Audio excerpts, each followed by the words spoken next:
మాకు అత్యంత సన్నిహితులైన love gospel వీక్షకులందరికీ సర్వశుభాలు తెలియజేస్తూ ఉన్నాం. యేసుక్రీస్తు వారు ఎక్కడైతే పుట్టారో ఆ ప్రాంతం చర్చ్ ఆఫ్ నేటివిటీగా నేటికి కూడా పదిలంగా సంరక్షించబడుతుంది. జ్ఞానులు వచ్చినప్పుడు యేసుక్రీస్తు వారి వయసు ఎంత? బెత్లెహేములో ఉన్నప్పుడు వచ్చారా, నజరేతులో ఉన్నప్పుడు వచ్చారా, ఈజిప్టులో ఉన్నప్పుడు వచ్చారా, యెరూషలేంలో ఉన్నప్పుడు వచ్చారా? వీటితో ఈ జ్ఞానులు బెత్లెహేములో కలుసుకున్న ఆ ప్రాంతం ఎందుకు లేదో కూడా ఈ వీడియోలో స్పష్టంగా నేను ఇస్తాను. మీరు అడుగుతున్న కొన్ని ప్రశ్నలకు ఈ వీడియోలో చాలా క్లియర్గా ఆన్సర్ ఇచ్చే ప్రయత్నం చేస్తాను.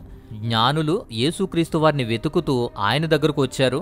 వారికి దారి చూపించింది నక్షత్రం. ఆ నక్షత్రం అసాధారణమైనది. ఎందుకు అంటే ఒక సాధారణ నక్షత్రం ఒక వ్యక్తికి ముందుగా నడవటం, ముందుగా ఆగటం అనేది జరగదు. సాధారణ నక్షత్రం ఆకాశంలో బిలియన్ల కోట్ల మైళ్ళ దూరంలో ఉంటుంది. కదులుతున్నట్లు కూడా మనకు కనిపించదు.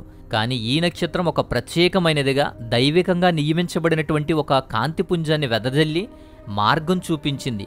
యేసుక్రీస్తు వారి ఇంటి వరకు కూడా నడిపించింది. జ్ఞానులకు మార్గంగా పనిచేసింది. ఈ జ్ఞానుల గురించిన ప్రస్తావన మత్తయి సువార్త మనకు అందించింది. జ్ఞానులు వచ్చినప్పుడు యేసుక్రీస్తు వారు ఒక ఇంట్లో ఉన్నారు అని స్పష్టంగా తెలియచేయబడింది. మత్తయి సువార్త 2వ అధ్యాయం 11వ వాక్యం చూడండి. ఆ ఇంటిలోనికి వెళ్ళి వారు ఆ శిశువును తల్లి అయిన మరియను చూసి నమస్కరించారు, సాష్టాంగపడ్డారు. ఈ వాక్యాన్ని బట్టి యేసుక్రీస్తు వారు ఇంట్లో ఉన్నారు అని మనకు స్పష్టంగా తెలియచేయబడింది. ఈ ఇంట్లో అనే పదాన్ని గ్రీకు పదం నుంచి తీసుకున్నారు కదా. ఓకియా అనేటువంటి గ్రీకు పదం వాడారు అక్కడ. ఓకియోస్ అనేది ఇల్లు అని అర్థం. అంటే ఇక్కడ జ్ఞానులు వచ్చింది ఇంటిలోకి వచ్చారు. పశువుల శాలలోకి గాని సత్రంలోనికి గాని జ్ఞానులు రాలేదు. ఇక ముఖ్యమైన విషయం ఏంటి అంటే ఈ జ్ఞానుల సందర్శన అనేది గొర్రెల కాపరులకు లింక్ చేస్తారు. గొర్రెల కాపరులు జ్ఞానులు ఒకటే. వారి ఇద్దరూ కూడా వేరువేరు సందర్భాలను బట్టి వ్రాయబడ్డారు. రెండు ఒకటే అని చాలామంది వాదించినప్పటికీ కూడా రెండు వేరువేరు సందర్భాలు. గొర్రెల కాపరులకు దేవదూత ప్రత్యక్షంగా చెప్పింది, మీరు ఒక శిశువు పొత్తిగుడ్డలతో చుట్టబడి ఒక తొట్టెలో ఉండటం మీరు చూస్తారు అని. అలా పశువుల తొట్టెలో పరుండబెట్టిన పొత్తిగుడ్డలతో చుట్టిన యేసుక్రీస్తు బాలునిగా చూడ్డాన్ని గొర్రెల కాపరుల గురించి వ్రాయబడింది. పుట్టినప్పుడు వచ్చింది గొర్రెల కాపరులు పొత్తిగుడ్డలతో చుట్టబడి ఒక తొట్టెలో ఉండుట చూస్తారనే వాగ్దానం ప్రకారమే గొర్రెల కాపరులు వెళ్ళి చూశారు. వేరువేరు సమయాలు. జ్ఞానుల సందర్భం వేరు, గొర్రెల కాపరుల సందర్భం వేరు. మరి జ్ఞానులు ఎక్కడ కలిశారు, ఎప్పుడు కలిశారు, ఏ సమయంలో కలిశారు అనేది కూడా మనం చూస్తే అసలు ఎక్కడ అంటే మీకా గ్రంథం 5వ అధ్యాయం 2వ వాక్యంలో ప్రవచించిన ప్రవచనం ప్రకారం యూదయలోని బెత్లెహేము అని తెలిసింది. యూదయలోని బెత్లెహేమును వెతుక్కుంటూ వచ్చారు. ఇక మరియా యోసేపులు బెత్లెహేములో నివాసులుగా నివసిస్తున్నారు. కేవలం వారు ప్రయాణించడం మాత్రమే కాదు, తాత్కాలికంగా కొన్ని రోజులు అక్కడ ఉండాల్సిన పరిస్థితి, అలా బస చేసేటువంటి ఒక ఇంట్లో కూడా ఉన్నారు అని మనకు అర్థమవుతుంది. అయితే జ్ఞానులు ఎప్పుడు సందర్శించారు, ఎక్కడ సందర్శించారు అని చూస్తే వాటిని అర్థం చేసుకోవడానికి 3 విషయాలు మాట్లాడదాం. మొదటిది ఆలయ శుద్ధి గురించి. ఆలయ శుద్ధి తర్వాత జ్ఞానులు కలిసినట్టు తెలుస్తోంది. లూకాసు వార్త 2వ అధ్యాయం 22 నుంచి 24 వాక్యాలు చూడండి. మరియా యోసేపులు ఇద్దరూ కూడా పుట్టినటువంటి యేసుక్రీస్తు వారిని తీసుకుని శుద్ధి క్రియల కోసం, అంటే శుద్ధి జరిగించడం కోసం యెరూషలేముకు తీసుకువెళ్తారు. లూకా 2:22లో చూస్తాము. అది ధర్మశాస్త్రంలో రాయబడిన విషయాన్ని లేవీకాండం 12వ అధ్యాయంలో 3 నుంచి 8 వాక్యాల్లో మనం చూస్తాం. ఈ ప్రకారమే మగబిడ్డకు 33 రోజుల తర్వాత జరిగేటువంటి శుద్ధి ఇది. అలా 33 రోజుల తర్వాత లేదా 40 రోజులకి శుద్ధి అనేది వారు జరిగించారు. తర్వాత రెండవది ఈజిప్టుకు పారిపోవడానికి ముందు, అంటే దేవదూత చెప్పిన దాని ప్రకారం యోసేపు బిడ్డను తల్లిని తీసుకుని ఈజిప్టుకు వెళ్ళిపోతాడు. ఎప్పుడు? జ్ఞానులు కలిసి వచ్చి వెళ్ళిన తర్వాత హేరోదు రాజు జ్ఞానులు మోసం చేశారనుకొని బెత్లెహేములో ఉన్న బాలులందరినీ చంపాలి అని ఆజ్ఞ ఇవ్వడానికి దేవదూత ముందుగానే చెప్పడాన్ని బట్టి ఈజిప్టుకు పారిపోతారు. అంటే జ్ఞానులు కలిసిన తర్వాత జరిగినటువంటి విషయం ఇది. ఈ మధ్యలోనే జ్ఞానులు యేసుక్రీస్తు వారిని సందర్శించడానికి వచ్చారు. ఆ తర్వాత హేరోదు కాలక్రమం. హేరోదు చనిపోతాడు క్రీస్తు పూర్వం 4లో. జ్ఞానులు కలిసింది హేరోదు రాజును. జరిగినప్పుడు హేరోదు ఇంకా బ్రతికే ఉంటాడు. కాబట్టి యేసుక్రీస్తు వారిని దర్శించడానికి వచ్చిన జ్ఞానులు శుద్ధి కార్యక్రమం తర్వాత, ఈజిప్టుకు పారిపోవడానికి ముందు, హేరోదు చనిపోవడానికి ముందు, యేసుక్రీస్తు పుట్టిన కొంతకాలానికి వచ్చారు. జ్ఞానులు 1-2 సంవత్సరాల మధ్యకాలంలో వచ్చున్నారు అని మనకు తెలుస్తుంది. 1-2 సంవత్సరాలే ఎందుకు అంటే దీనికి సమాధానంగానే మత్తయి సువార్త 2వ అధ్యాయం 16వ వాక్యంలో ఇవ్వబడింది. హేరోదు జ్ఞానులు తనను మోసగించారు అని చాలా కోపం తెచ్చుకొని జ్ఞానుల ద్వారా తెలుసుకున్న కాలాన్ని బట్టి బెత్లెహేములోను దాని చుట్టుపక్కల ప్రాంతంలో ఉన్న 2 సంవత్సరాలు మొదలుకొని తక్కువగా ఉన్నటువంటి వయసున్న మగపిల్లలందరినీ కూడా వధించమని ఆజ్ఞాపిస్తాడు, వధిస్తారు. ఇక్కడ హేరోదు రాజు 2 సంవత్సరాలు లేదా అంతకంటే తక్కువ వయసున్న పిల్లలందరినీ కూడా హత్య చేశాడు అని మనకు చెప్పబడింది.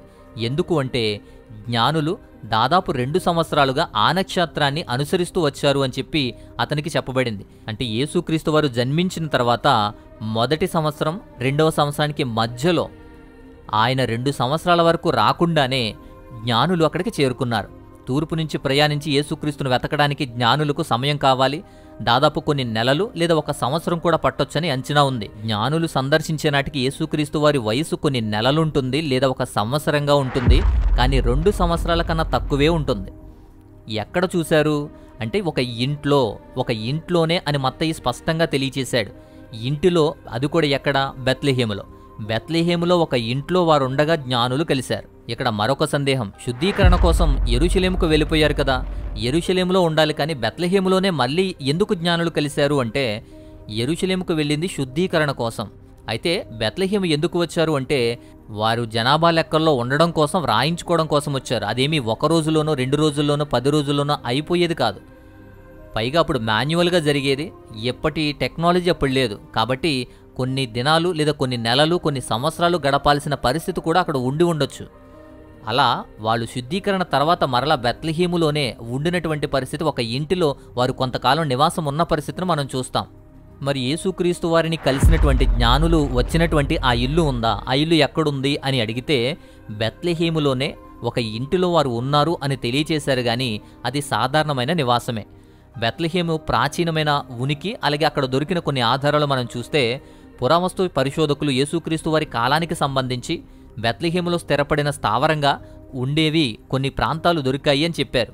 2012లో ఇజ్రాయేలు పురావస్తు శాస్త్రవేత్తలు మొదటి యెరూషలేము కాలం నాటి, అంటే సుమారుగా క్రీస్తు పూర్వం 700-850 మధ్యకాలం నాటి బెత్లెహేమ్ అనేటువంటి ఒక శాసనాన్ని, బంకమట్టి ఉన్నటువంటి ఒక బుల్లాను కనుక్కున్నారు. అంటే బెత్లెహేమ్ అనేటువంటి ఒక భౌతిక సాక్ష్యాన్ని ఇది నిర్ధారిస్తుంది. యేసుక్రీస్తు వారు జననానికి ముందు కాలంలో నిజంగా యోదయ రాజ్యంలో ఒక నగరంగా ఇది రుజువు చేయబడింది. తర్వాత మొదటి శతాబ్దపు గృహ నిర్మాణాలు కూడా, బెత్లెహేమ్ ప్రాంతంలో జరిపిన తవ్వకాల్లో కూడా మొదటి శతాబ్దపు దేశీయ నిర్మాణ శైలి గురించి కొన్ని ఆధారాలు కూడా వచ్చాయి. యేసుక్రీస్తు కాలం నాటి నిల్వగుంటలు గాని, నీటి తొట్లు గాని ఈ ప్రాంతంలో కనుగొన్నారు. పురావస్తు శాస్త్రవేత్తలు మొదటి శతాబ్దపు 2 ప్రాంగణ గృహాలను గుర్తించారు. వాటిలో ఒకటి తలుపులు, కిటికీలు కూడా చెక్కబడి ఇప్పటికీ చెక్కు చెదరకుండా ఉన్నాయి. ఈ నివాసమే, ఈ ఇల్లే యేసుగాని అతని కుటుంబంగాని బెత్లెహేములో ఉన్న సమయంలో నివసించినటువంటి ఒక నివాసం అని చెప్పి కొందరు వాదిస్తారు. అయితే అది యేసుక్రీస్తు ఉన్న నివాసమైనా అయ్యుండొచ్చు, లేదా బెత్లెహేములో ఇంకెవరిదైనా అయ్యుండొచ్చు. ఒకవైపు యేసుక్రీస్తు వారు జన్మించిన స్థలం ఉంది, చర్చ్ ఆఫ్ నేటివిటీగా గుర్తించబడింది, అనేకులు విజిట్ చేస్తున్నారు. కానీ నివాసం ఎక్కడుంది? నివాసంగా ఉన్నటువంటి సహజమైనటువంటి ఆ గృహం ఎక్కడుంది అంటే అది ఖచ్చితంగా ఇది అని మనం చెప్పలేం. అనేకమైన గృహానికి సంబంధించిన ఆనవాళ్లు దొరికాయి, కానీ అది వేటిది ఎవరిది అనేది మనం గుర్తించలేం. పైగా నివాస స్థలంగా ఉపయోగించినటువంటి గుహలన్నీ కూడా సున్నపురాయి కొండలతో కత్తిరించినటువంటి గుహల వంటి ఇల్లులుంటాయి. పాక్షికంగా ఇళ్లను నిర్మించేటువంటి అభ్యాసాలు కూడా ఉంటాయి. సో ఇలా ఇల్లులు అనేవి ఏ రకమైన అయ్యుండొచ్చు, అక్కడ ఏ ఇల్లు అని మనకు తెలియదు. అయితే ప్రత్యేకమైనటువంటి గొప్ప నిర్మాణం అయితే కాదు. అలాంటి భవనాలు పాడైపోయే పద్ధతితో తయారు చేస్తారు కాబట్టి అవి ఇన్ని వేల సంవత్సరాలు ఉండవు. మరి యేసుక్రీస్తు వారు పుట్టిన స్థలం ఉంది కదా అనుకోవచ్చు. యాక్చువల్గా అది జన్మస్థలం అయినప్పటికీ క్రీస్తు శకం 4లో అక్కడ నేటివిటీ చర్చ్ అనేది నిర్మించబడింది. ఇది దావీదు కింహాము సత్రముగా మార్చబడి ఒక గొప్ప కట్టడముగా ఉంది కాబట్టి, పైగా రాతి నిర్మాణం కాబట్టి అక్కడ చాలా కాలం ఉండేటువంటి పరిస్థితి ప్రత్యేకంగా ఆధారాలతో చూశారు. కానీ సాధారణంగా నివసించే ఇల్లు అలా కాదు. పైగా బెత్లెహేములో యోసేపు పూర్వీకుల నివాసం అది. యోసేపుది నజరేతులో మంచి ఇల్లు ఉండొచ్చు. నజరేతులో నివసించేటువంటి యోసేపు తమ పూర్వీకులైనటువంటి బెత్లెహేము వరకు వచ్చినప్పుడు బెత్లెహేములో ఏదో ఒక సాధారణ ఇంటిలో గాని, వేరే వాళ్ల ఇంటిలో గాని ఉండొచ్చు. ఏ ఇల్లు అని ప్రత్యేకంగా మనం చెప్పలేం. అందుకే అది ఎక్కడా అని మనకు తెలియదు. కానీ బెత్లెహేములో మాత్రం ఇలాంటి ఇల్లులు అనేవి ఉన్నాయని మాత్రం దొరికాయి. మొదటి శతాబ్దపు బెత్లెహేములో ఒక సాధారణ యూదుల ప్రాంగణ గృహములో జ్ఞానులు యేసుక్రీస్తు వారిని సందర్శించారు. అప్పటికి యేసుక్రీస్తు వారి వయసు నెలలుగా లేదా 1 సంవత్సరానికి సంబంధించిన ఏజ్ మాత్రమే ఉంటుంది, 2 సంవత్సరాలకు తక్కువగా ఉంటుంది.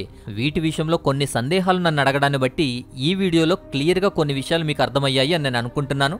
నచ్చితే లైక్ చేయండి. అలాగే ఇంకేదైనా సందేహాలున్నా, ప్రార్థన అవసరతలున్నా స్క్రీన్ మీద వాట్సాప్ నంబర్ ఇస్తున్నాను, వాట్సాప్ మాత్రమే చేయండి. అలాగే మా వ్యయ ప్రయాసలకు మా పరిచర్యలకు సహాయం చేయాలి అనుకుంటే, మీ కానుకలు పంపించాలనుకుంటే స్క్రీన్ మీద డీటెయిల్స్ ఇస్తున్నాను. మీ సహాయాన్ని పంపించి మా పరిచర్యకు ప్రోత్సాహకరంగా ఉండండి. సో ఇది ఈ వీడియోలోని అంశం. సో వీటిలో కొన్ని క్లియర్గా మీకు అర్థమయ్యాయి అని నేను అనుకుంటున్నాను. మరొక మంచి టాపిక్తో మరొక వీడియో ద్వారా మరల వస్తాను. అంతవరకు దేవాతి దేవుని మహోన్నతమైన కృపా కాపుదల మీకు తోడయుండి బలపరచునోగాక. ఆమేన్.